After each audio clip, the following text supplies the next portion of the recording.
Soy el pastor Enrique Pocasangre de Señales Antes del Fin y para mí es un privilegio enorme saludarles y desearles muchas bendiciones. Qué bueno saludarles, para mí es un honor llegar hasta ustedes con un video muy importante. Hoy quiero hablarles acerca de las 4 señales proféticas que anuncian que Cristo viene ya. Cristo puede venir pronto porque estas señales proféticas escatológicas nos confirman que estamos prácticamente en el punto exacto para que el Maestro retorne a la tierra. Hay que estar listos, prepárate, escoge tu Biblia y apunta. Vamos a estudiar la palabra bendita del Señor con este tema muy importante, solo aquí en Señales Antes del Fin. Sin lugar a dudas, estimados hermanos y amigos, la Biblia nos habla muy claramente que en el tiempo final nosotros podíamos conocer el tiempo exacto de la venida de nuestro Señor Jesucristo, cuando comenzaran a suceder estas 4 señales y estas 4 figuras proféticas escatológicas, diría mejor, nos están anunciando exactamente el tiempo en el que hoy estamos viviendo. Por eso hay que estar alerta. Hay que entender la palabra de Dios, hay que ver las noticias, hay que estar alerta porque los medios nos están diciendo que Cristo viene muy pronto cuando escuchamos estas figuras proféticas, estas señales que nos anuncian que Cristo viene ya. Sin duda el Maestro dijo muy claramente en el Evangelio de San Mateo, el capítulo 24, el versículo 36, si mal no recuerdo. Quiero leerles este versículo, San Mateo capítulo 24, versículo 36. Pero del día y la hora nadie sabe, ni aun los ángeles de los cielos, sino solo mi Padre. Ahora, esto es bien claro. Nadie sabe el día y la hora cuando el Maestro vendrá a la tierra. Esa es una realidad. Pero hay que entender, nos dejó figuras proféticas que cuando éstas se cumpliesen, entenderíamos nosotros que estaríamos a las puertas. Y eso es lo que hoy quiero hablarle, quiero hacerle entender con este video muy importante. Así que ponte cómodo y a disfrutar de la palabra bendita de Dios. Estas 4 figuras son interesantes y te vas a dar cuenta por qué. La primera de ellas que quiero hablarte es la aparición del sumo sacerdote en Israel. Fíjese, han pasado miles de años desde que la ley mosaica dejó de funcionar en relación a todos los ritos que se llevaban a cabo en el templo. El templo de Salomón cayó en el año 586 y eso fue prácticamente el fin de toda la era de los ritos que se practicaban en el templo. De ahí Israel ha estado siempre lamentándose de no tener un templo. Ahora, es bien importante entender que con el tiempo Dios prometía que iba a restaurar de nuevo todo lo que es la ley mosaica, los ritos a la nación de Israel. Por eso es que hoy es bien importante, por más de 2000 años no ha habido sumo sacerdote en el Estado de Israel. Y hoy a mí me llama la atención poderosamente. ¿Por qué? Porque en Israel ya hay un sumo sacerdote que puede aparecer de un momento a otro, cuando el tiempo se dé, oficiando los ritos que la ley mosaica establece. Israel, la elección de un nuevo sumo sacerdote fue un paso importante en la preparación para la construcción del tercer templo en Jerusalén. El escogido fue el rabino Baruch Cohen, un experto en leyes relacionadas con el servicio del templo. Pertenece al Instituto Berurah Halajá, creado por el rabino Abraham Isaac HaKohen Koh, que se centra en la eludición de la ley judía, de sus fuentes talmúdicas, es decir, la ley oral y los comentarios. El rabino Cohen ha jugado un papel sumamente importante en todas las reconstrucciones de los servicios del templo realizado hasta el día de hoy. Este hombre ha estado ahí muy pendiente de todo lo que ha venido haciendo el Instituto del Templo para llegar a tener todo preparado para la construcción de un templo. Promovidos por el Instituto del Templo, las ceremonias sirven como una especie de ensayo para que todo esté en orden después que sea erigido el nuevo edificio del templo, dicen los judíos. La elección de Cohen fue realizada por el nuevo Sanedrín que funciona en Israel. Su portavoz, el rabino Hillel Weiss, explicó la necesidad de elegir un sumo sacerdote incluso si no hay un templo, dijo él. Y esto es lo que llama la atención proféticamente. Esta es la primera figura que quiero compartir contigo y quiero dejarla muy en claro. Este hombre es de suma importancia que Israel ya lo esté presentando. Aquí podemos verlo en esta foto. Este es el hombre escogido por el Sanedrín. Lo escogieron para que él sea el sumo sacerdote, el que va a matar la vaca roja cuando se comience a realizar todos los ritos de la ley judía en Israel. Esta es la vestimenta que el sumo sacerdote utilizará. Ya todo está listo. Esta es una realidad. Israel ya tiene un sumo sacerdote. ¿Y esto qué nos quiere decir a nosotros, estimados hermanos y amigos? Que si hoy fuera el arrebatamiento de la iglesia, mañana en Jerusalén aparece este hombre, el sumo sacerdote, matando la vaca roja y sacrificándola para que con las cenizas purificar a la nación de Israel, para que comiencen una vez más los ritos de la ley judía, así como lo establece la Torá. ¿Qué importancia tiene esto proféticamente? Nos anuncia que estamos en el tiempo final, y es por eso que nosotros debemos de estar alerta y saber los tiempos en que estamos viviendo. Y todos estos acontecimientos que se dan en Israel, que es el reloj profético de Dios para el mundo entero, ahí nosotros vemos el tiempo que estamos viviendo. Para nosotros es de grande importancia entender que estamos en el tiempo final. Muy importante, por eso estas son las 4 señales, las 4 figuras proféticas más grandes, más extraordinarias de la Biblia, que tiene como fin anunciarnos que el tiempo del Mesías está cerca. Aquí sigue leyendo la palabra de Dios en San Mateo 24:37, que como fue en los días de Noé, así será la venida del Hijo del Hombre. Claro, estaban un montón de señales evidentes en cuanto a la actitud social de la humanidad, que eso ya lo estamos viendo.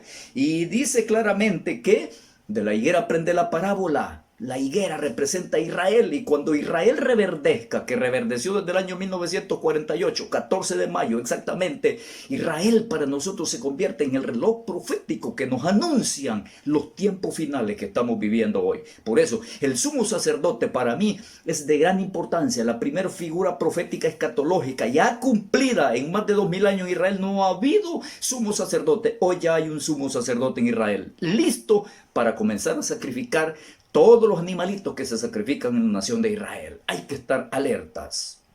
La segunda figura o señal profética es el tercer templo de Israel. Esto es bien importante porque para los judíos no hay cosa más interesante que tener su templo.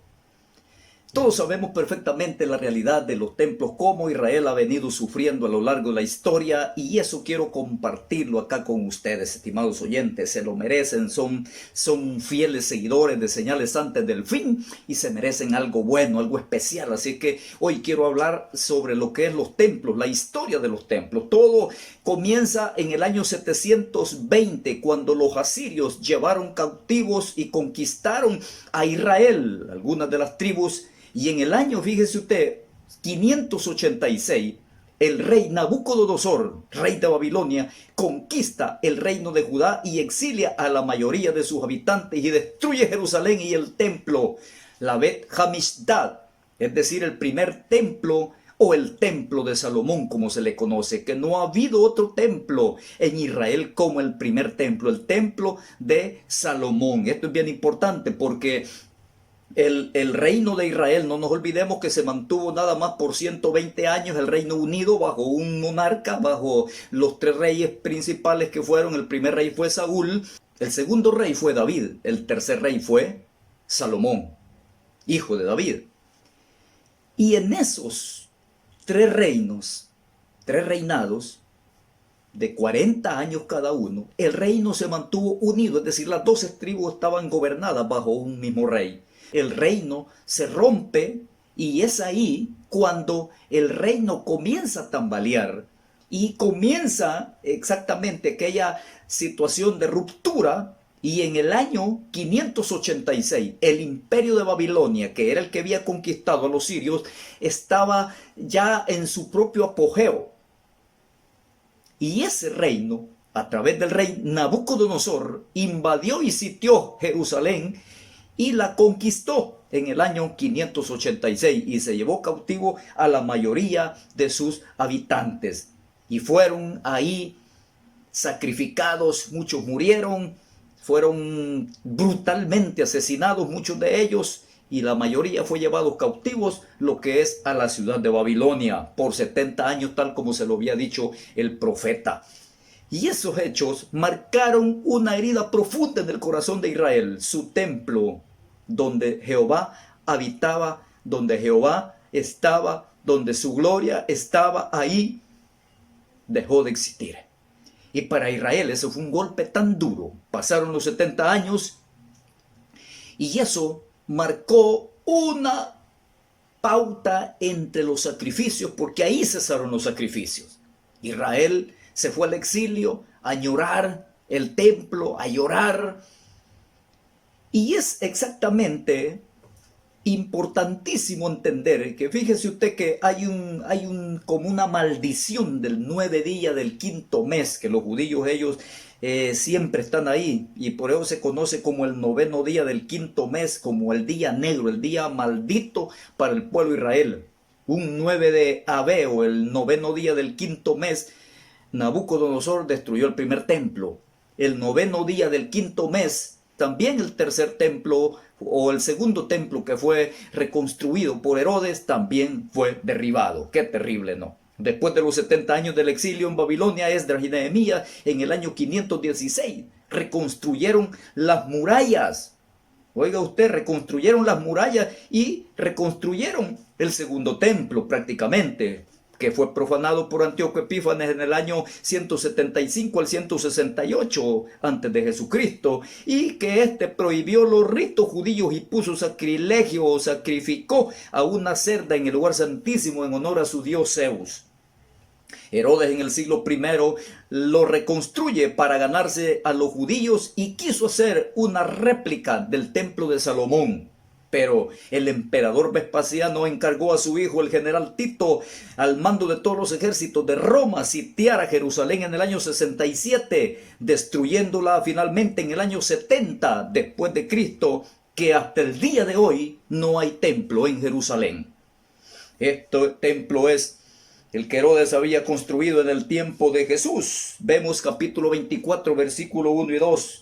Cuando Jesús salió del templo y se iba, se acercaron sus discípulos para mostrarle los edificios del templo. Respondiendo él les dijo: ¿veis todo esto? De cierto os digo que no quedará aquí piedra sobre piedra que no sea derribada. Este templo era tan majestuoso que dicen que era bellísimo, parecido al que construyó Salomón, pero no era igual. Los judíos estaban encantados, contentos, porque Herodes se los había ganado construyendo el segundo templo. Pero Jesús les dice: ¿veis todo esto? De cierto os digo que no quedará piedra sobre piedra que no vaya a ser derribado. 40 años después de esta profecía, esto fue en el año 30 del primer siglo, en el año 70, 40 años después, literalmente se está cumpliendo lo que Cristo les dijo: no quedará aquí piedra sobre piedra que no sea derribada. Cuando los soldados de las legiones romanas entraron a Jerusalén al mando del general Tito, hijo de Vespasiano, por hacerse del oro, ellos derribaron piedra por piedra de la fundación del templo de Jerusalén, cumpliendo así esta profecía que el maestro les había anunciado 40 años atrás. Y ahí los judíos son idos en desbandado, son echados en desbandada por todo el mundo y se fueron exactamente a todo el mundo a habitar, huyendo. Y eso marcó una herida profunda una vez más en el pueblo de Israel. Su segundo templo fue destruido.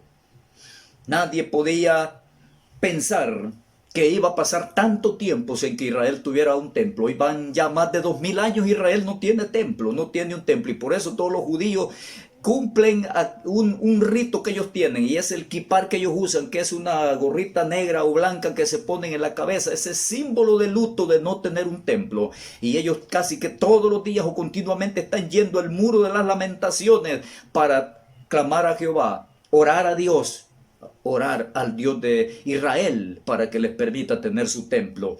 El templo de Salomón fue uno de los tan bellísimos, donde se conocía que descendió la Shekinah o la presencia de Dios literalmente en ese majestuoso edificio.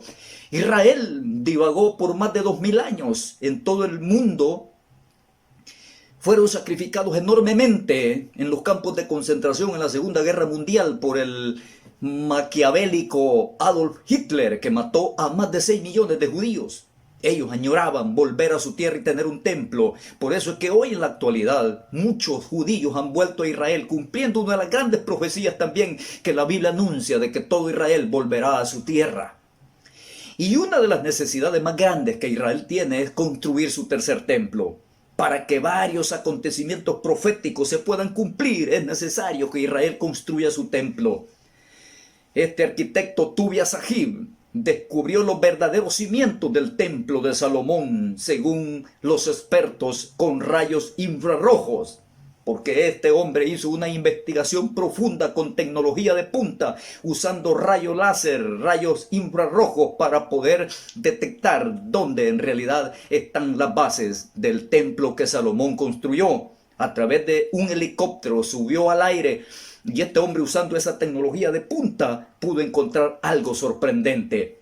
Todos sabemos perfectamente que cuando los musulmanes, después de la independencia del Estado de Israel, de Inglaterra, surgieron muchos acontecimientos, que no es el caso. No por hacer tan largo este video voy a obviar muchas cosas, pero entonces muchos musulmanes pudieron tener influencia en el Estado de Israel, y desde entonces se construyó un templo allí donde supuestamente estuvo el templo de Salomón, que se conoce como el Domo de la Roca o la Cúpula de Omar. Este hombre, el arquitecto Sahib, encontró exactamente estas bases. Dicen ellos que las bases del templo, del primer templo que Salomón construyó, no yacen bajo la cúpula de Omar como se ha venido diciendo, sino que están a un lado, y ese es el edificio que muestro en esta parte de esta imagen. Entonces, para los judíos es algo bien importante, porque dicen ellos que donde está la cúpula de Omar no puede construirse el templo sagrado al Dios del cielo, porque ese templo, ese es un lugar donde ha sido sacrificado a los ídolos, a los dioses paganos de las naciones, al dios Saturno, a la diosa Isis, y cuántas cosas ahí se ha profanado ese lugar. Y dicen ellos que ese no puede ser el lugar del templo donde está exactamente hoy la cúpula de Omar. Entonces ellos dicen que junto a un costado es donde se va a construir este templo maravilloso, que será el tercer templo que le permitirá a los judíos volver a sus ritos maravillosos, como la ley mosaica lo establece. Aquí lo vemos muy claramente también en esta maqueta, cómo exactamente han descubierto el lugar del tercer templo. En esta parte podemos ver exactamente de que el templo será construido en esa parte. Entonces esto es algo halagador. Este sería el lugar donde se construirá el tercer templo en Israel. Ahora la gran pregunta es, ¿cuándo se construirá? Todo está listo ya. Los utensilios están listos ya. Las trompetas, el arpa, los utensilios, la música, las lámparas, la menorá, que es el candelabro. Todo esto está listo ya. Las vestimentas para los sacerdotes ya está listo. Ya tenemos los corderos listos. Tenemos la vestimenta del sumo sacerdote. Todo está listo. Todo está prácticamente prefabricado ya, según dice el doctor Richman, que es el director del Instituto del Templo en Jerusalén.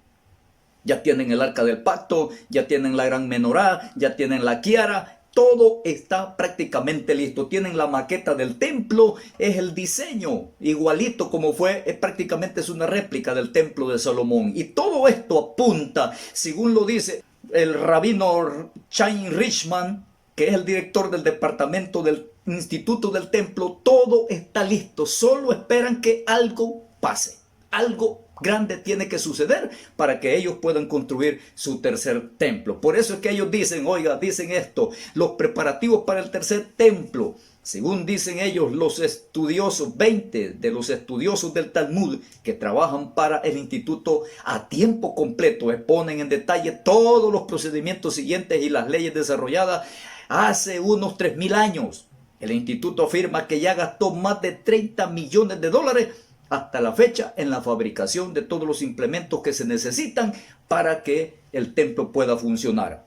Para los judíos que estudian las profecías sobre el fin de los tiempos, la restauración de los sacrificios rituales en Jerusalén es el inicio del proceso de la aparición del Mesías esperado por ellos, aunque nosotros sabemos que el Mesías que les va a llegar es el falso Mesías, él es el anticristo, y esto es terrible. Sin embargo, ellos tienen todo listo, estimados hermanos y amigos. Todo lo tienen listo. Si no te has suscrito a Señales Antes del Fin, suscríbete. Si el doctor Richman está diciendo que todo está listo en Jerusalén, todos los utensilios, está listo ya, todo el templo está previamente ya prácticamente armado.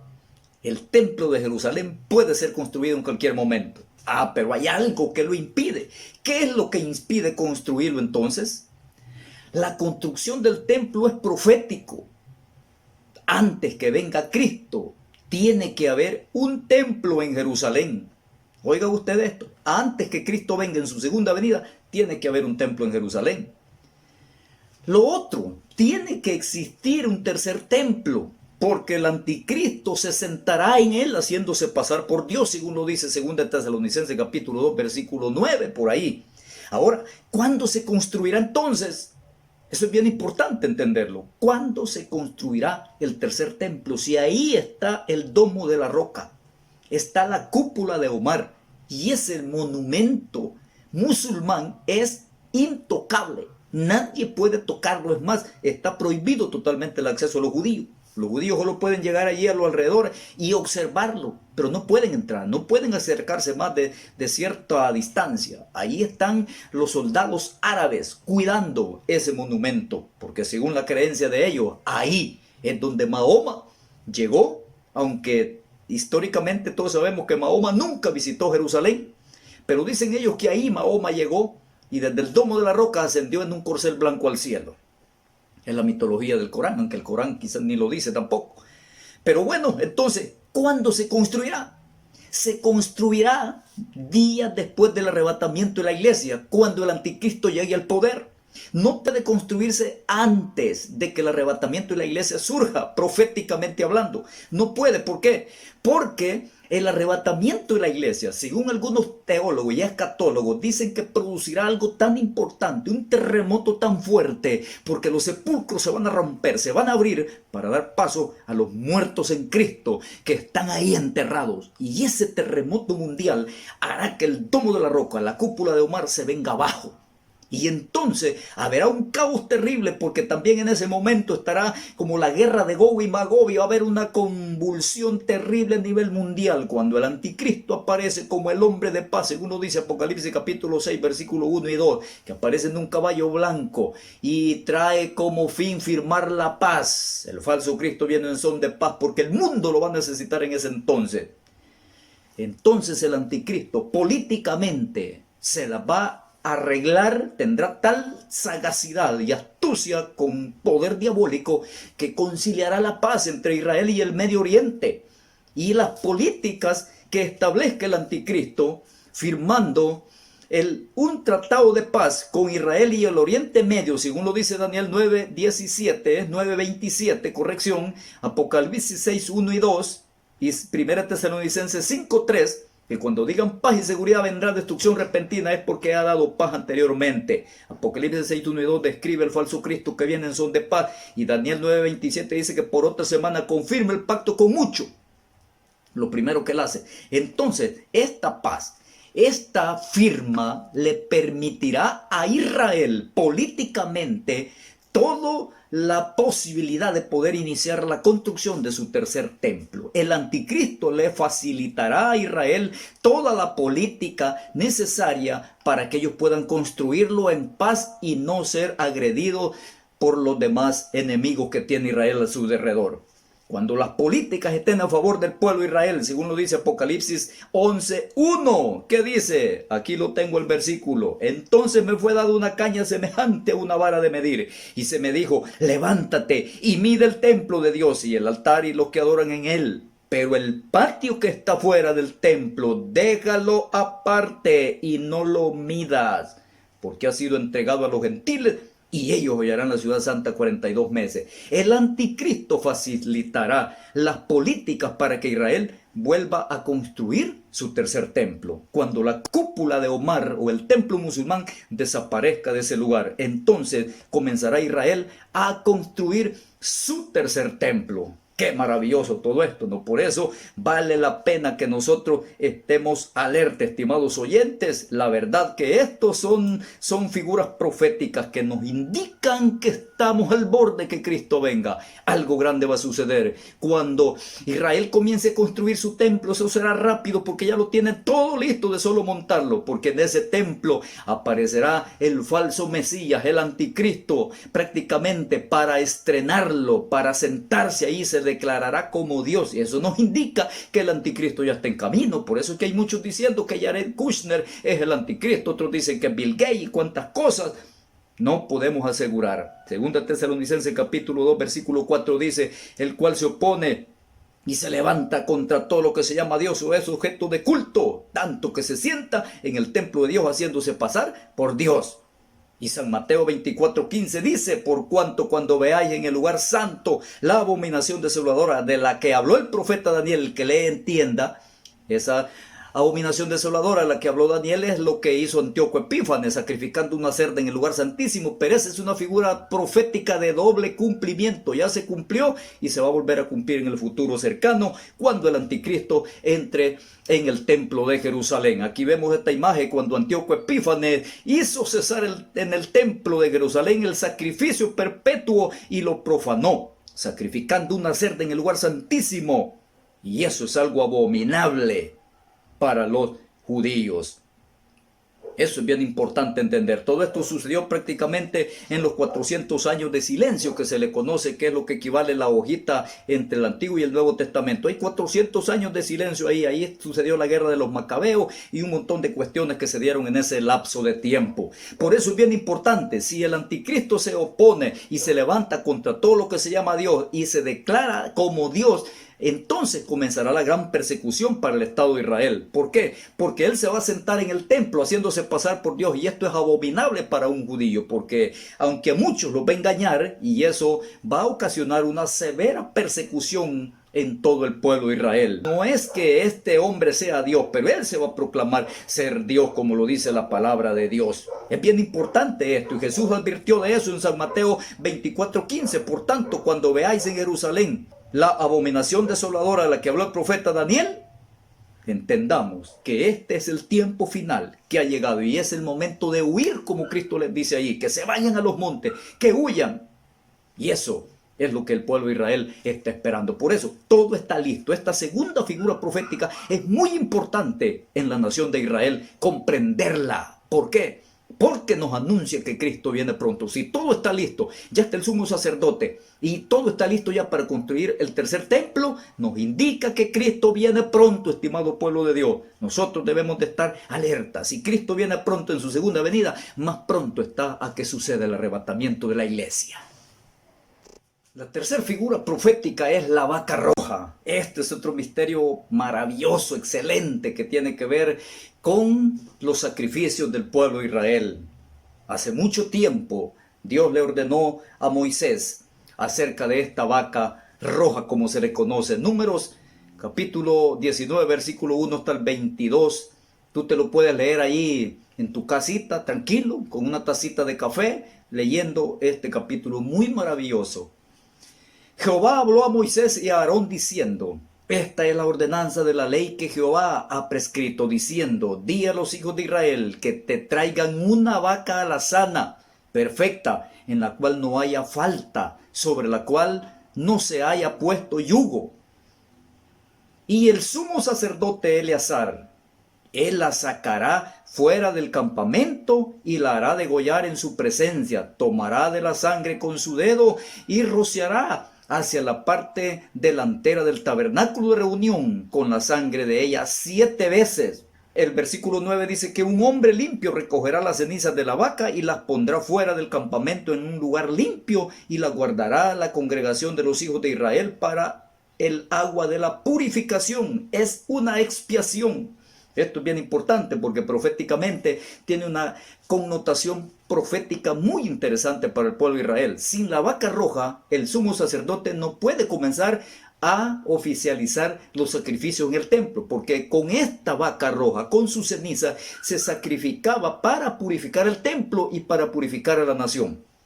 Por eso digo, estas figuras proféticas son de suma importancia porque nos dicen en el tiempo que estamos viviendo, nos dicen exactamente el tiempo en el que estamos. En enero del año 2015, esta vaca aparece milagrosamente en los Estados Unidos, la vaca roja, que dejó por más de 2000 años de existir. No había ninguna vaca roja en ningún lugar del mundo, y hoy en el año 2015 esta vaca vuelve a nacer ya. ¿Qué nos indica esto? Que estamos en un tiempo final, nos acercamos ya a los grandes acontecimientos proféticos escatológicos del fin de los tiempos en el que Cristo vendría a la tierra. Ella nació en un hogar de pastores, dicen los expertos, en un lugar que no ha sido revelado por el Instituto del Templo por el momento. Las características de esa vaca son muy específicas. Sus pezuñas tienen que ser rojas completamente, la piel tiene que ser roja totalmente. La boca por dentro tiene que ser roja, por dentro y por fuera. Todos sus pelos tienen que ser rojos, sus ojos rojos, es decir, toda ella es roja. La Biblia le llama alazana, pero es roja. Y esta vaca tiene que ser perfecta, pura y limpia, dicen los judíos. Esta vaca no nace seguido. ¿Y por qué hoy ya nació? Eso nos indica que Cristo viene pronto. No hay otra explicación. Esta vaca tiene que estar lista, porque yéndose a la iglesia, Dios vuelve la atención de nuevo a su pueblo Israel y comienza otra vez los sacrificios en el Estado de Israel. Tiene una gran importancia profética, anuncia la construcción del templo. Para iniciar la adoración y los sacrificios se tiene que purificar primero a la nación con la sangre de esta vaca y con sus cenizas. Por eso entendemos que estamos al borde de que Cristo venga. Enero de 2015 aparece esta vaca milagrosa en Estados Unidos en un lugar de pastores. Digo, aquí está el doctor Richman, que es el director del Instituto del Templo en Jerusalén, y él fue a verificar todas las características que la ley mosaica establece para esa vaca. Y ahí está lista. El Instituto del Templo aprobó esa vaca, que es la que la Biblia sugiere que tiene que existir para que el sumo sacerdote pueda sacrificarla. Y fíjate, curiosamente, esta vaca es la número 7 la que se va a sacrificar. Esta vaca es la número 7 porque se sacrifica una vez por año. Nada más esta vaca. Entonces eso es bien importante. Ahí lo dice en Números capítulo 19 versículo 4. Que Eleazar, el sumo sacerdote, tomará de la sangre con su dedo y rociará hacia la parte delantera del tabernáculo, del templo, 7 veces. 7 veces tiene una connotación profética para los 7 días de la semana. Dios es perfecto, Dios purifica, Dios limpia a su pueblo para toda la semana, pero también representan los 7 pecados del hombre, la maldad del hombre. Y entonces Dios tiene la cura para todo esto. El sumo sacerdote tomaba la sangre de la vaca con su dedo izquierdo y tenía que rociar al pueblo. Y ahí lo vemos como una figura del sumo sacerdote, como hacía. Número 19:5 dice que hará quemar la vaca ante sus ojos, su cuero y su carne y su sangre con su estiércol la hará quemar. Luego tomará el sacerdote madera de cedro e hisopo y escarlata y lo echará en medio del fuego en que arde la vaca. Esto significa que Cristo en su sacrificio quemó completamente nuestros pecados y nos ha dejado completamente purificados, santos, aptos para irnos con Él. Aunque esto es una connotación profética para el Estado de Israel, y eso es lo que representa la vaca roja. Esta vaca tiene un mensaje triple para nosotros. El templo de Jerusalén puede ser construido en cualquier momento, porque esta vaca anuncia que el tercer templo tiene que estar ya listo, que el anticristo está ya en camino, o está ya entre nosotros, y que Cristo el Mesías viene pronto. Por eso es bien importante esta profecía de la vaca roja. Interesantísimo para nosotros comprender.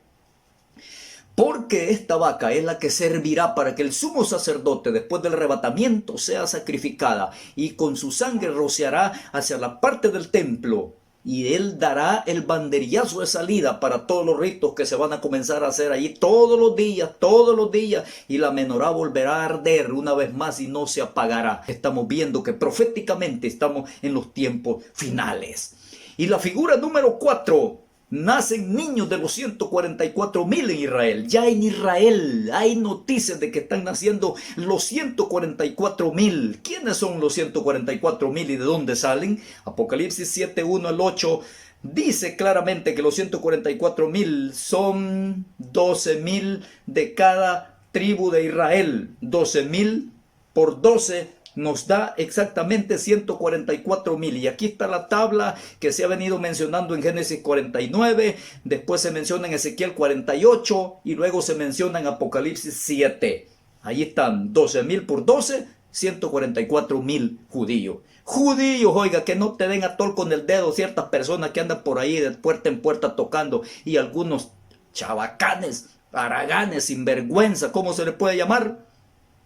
Dicen que ellos son los 144,000. Que Dios reprenda al diablo, la verdad, con tanta mentira.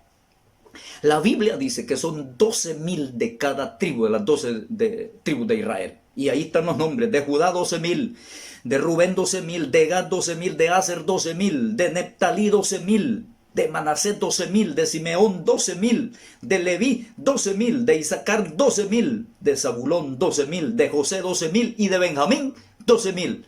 12,000 por 12, 144,000. No hay que andar buscando otras interpretaciones. Esto es literalmente 12,000 de cada tribu de Israel. Los 144,000 están en la tierra y son sellados para ser librados de los juicios de Dios y de las garras del anticristo en los días de la gran tribulación, según Apocalipsis capítulo 7, versículo 3. Aquí lo dice: después de esto vi a 4 ángeles en pie sobre los 4 ángulos de la tierra, que detenían los 4 vientos de la tierra, para que no soplase viento alguno sobre la tierra, ni sobre el mar, ni sobre ningún árbol. Vi también a otro ángel que subía de donde sale el sol, y clamó a los 4 ángeles que detenían los 4 vientos, y dijo: no hagáis daño a la tierra, ni al mar, ni a los árboles, hasta que hayamos sellado en sus frentes a los siervos de nuestro Dios. Los 144,000 serán sellados. ¿Y qué es el sello? El sello es símbolo de autenticidad, es símbolo de propiedad, es símbolo de sacerdocio, es símbolo de protección y es símbolo de garantía de propiedad de Dios. El mismo Espíritu Santo es el sello. Nadie podrá tocar a uno de los 144,000. Recuérdense que los 144,000 tienen una función bien especial. Ellos aparecen después del rapto de la iglesia, aparecen después del rapto en representación de la iglesia cristiana que se ha ido al cielo, que es la que tiene el mensaje de Dios. Los 144,000 son los enviados a predicar la palabra del reino a todas las naciones en el lapso de la gran tribulación. Ellos cumplirán lo que dice San Mateo 24, que dice que será predicado este evangelio del reino a todos los confines de la tierra, y entonces vendrá el fin. Después de eso viene el fin. Ellos cumplen literalmente ese versículo. Su misión es llevar el evangelio a todas las naciones. Su misión es representar a Dios en ausencia de la verdadera iglesia que está en el cielo en las bodas del Cordero por 7 años. Los 144,000 están aquí en la tierra para anunciar la palabra de Dios en un tiempo de apóstata, en un tiempo donde el anticristo será el líder mundial, y ellos serán los que van a apoyar a los 2 testigos de Apocalipsis capítulo 11 que también vienen para la nación de Israel. La nación de Israel va a recibir esos 2 mensajeros, esos 2 paladines que Dios manda para poder hablarle a la nación de Israel del mal que les viene. Yéndose la iglesia, aparecen en Jerusalén los 2 testigos y aparecen estos 144,000, que lo curioso de esta figura profética es que ellos ya están naciendo. Eso es lo que a mí me llama la atención. Mire las características de estos personajes, de estos siervos de Dios. Apocalipsis 14, 1 al 5 dice que tienen el sello de Dios en su frente, símbolo de protección y propiedad de Dios. Nadie los puede tocar hasta el tiempo indicado. No se contaminan con mujeres. Son vírgenes, siguen al Cordero por donde quiera que va, fueron redimidos de entre los hombres. En sus bocas no fue hallado mentira y son sin mancha delante de Dios. A mí esto me llama la atención. ¿Por qué? Porque hay informaciones secretas en Israel. Afirman que ya están naciendo niños de los 144,000 sellados. Los tienen en un lugar sobre la tierra, y no pueden tocar tierra para no contaminarse, porque la tierra en Israel está llena de muertos. No la pueden tocar. Ellos han construido una enorme ciudad en segunda planta, como le podemos llamar. Ellos viven ahí y no bajan a pisar tierra. Ellos los están educando al pie de la letra de la Torá, como la ley lo establece. Están allí ellos concentrados, aprendiendo. de todo lo que es la palabra de Dios, porque en los días de la gran tribulación estos siervos de Dios aparecerán. ¿Qué nos dicen esto, estimados oyentes? Esto nos anuncian exactamente que Cristo, nuestro amado Salvador, viene pronto. El tiempo es final. No olvidemos estas 4 verdades proféticas, 4 figuras proféticas que nos dicen que estamos en el tiempo final. Ya está listo el sumo sacerdote en Israel. Ya todo está listo para construir el tercer templo en Israel. Ya nació la vaca roja. Ya están formándose los personajes que formarán los 144,000 en Israel. Y esto nos anuncian que el Maestro viene pronto. Tal como lo dice Zacarías capítulo 12 versículo 4. Sus pies se afirmarán en el monte de los olivos y ese monte se partirá en 2. Todo está listo. Cristo viene pronto, estimados oyentes. Pero antes sucederá el arrebatamiento de la iglesia. Los fieles, los santificados en la sangre del Cordero. ¿Te irás con él o te quedarás al crujir de dientes de la gran tribulación? Afírmate, ese es mi objetivo, que tú te prepares y escapemos de todo lo que viene en el arrebatamiento de la iglesia, porque esto se está poniendo negro. Lo que estamos viviendo no es nada a lo que viene después del arrebatamiento de la iglesia. Cristo, nuestro amado Salvador, viene pronto. Tú arrepiéntete de tus pecados, afírmate en Dios, santifícate tú que eres cristiano y vive para Dios, porque pronto la trompeta sonará y los muertos en Cristo resucitarán primero, luego los vivos seremos transformados en un abrir y cerrar de ojos y juntos saldremos al encuentro con nuestro amado Señor en las nubes. Lo dice San Pablo en 1 Tesalonicenses capítulo 4 versículo 13 hasta el 18, y eso es bien importante entenderlo. No pierdas de vista que Cristo, nuestro amado Salvador, viene pronto. Estas 4 señales o figuras proféticas nos anuncian que el tiempo es final. Que Dios te bendiga, es mi mejor deseo.